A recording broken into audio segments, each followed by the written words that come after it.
One of the second areas that's a legacy problem is in the area of immigration. I believe that we are in the center of this discussion. We have one group that believes every problem in the Bahamas is created by and large by immigrants.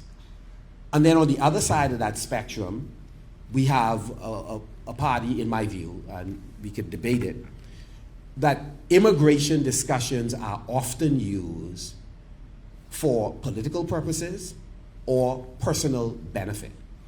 And if not used, at least tolerated.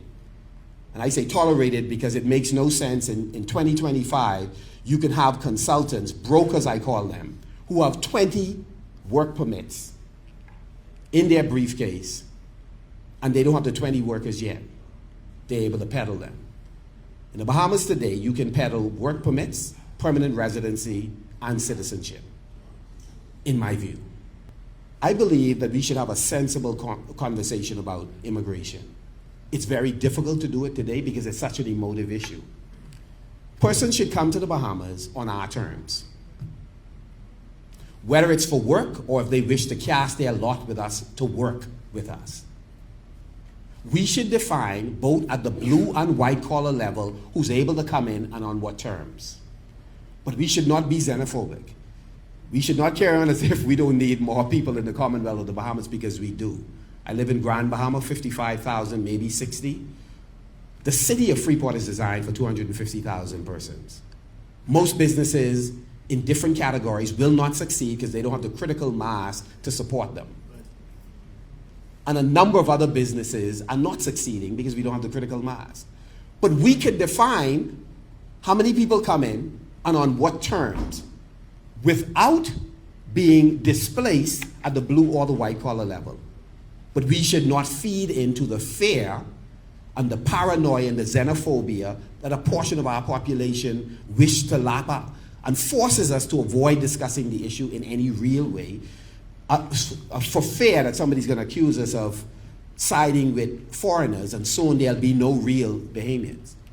But similarly, we should not give in to having to drive in Lyford Key or Albany to provide concierge services for some folks when the truth is some of them should never be Bahamians or get permanent residency.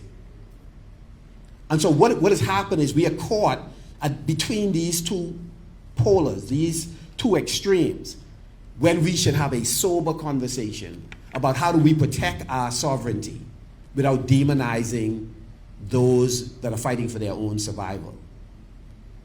How do we say one thing before we are elected and be true when we get in? Because I've seen the flip-flop. I've depending on which way the polls tell some politicians to speak, they would talk as if they're tough on immigration before the election, or they love everybody from the South before the election, and then after they get in, they do the flip, if it appears that the population want to go in a different direction. Immigration or positive migration for development is a subject that is unavoidable that we must discuss, but we have to be sober and honest as we engage our citizens in the discussion, and people must be able to trust us enough to know we are not going to sell the country out, but at the same time, we are not going to be despots, being cruel and inhumane to a group of people that we can police in a humane way if they have bothered to come in illegally.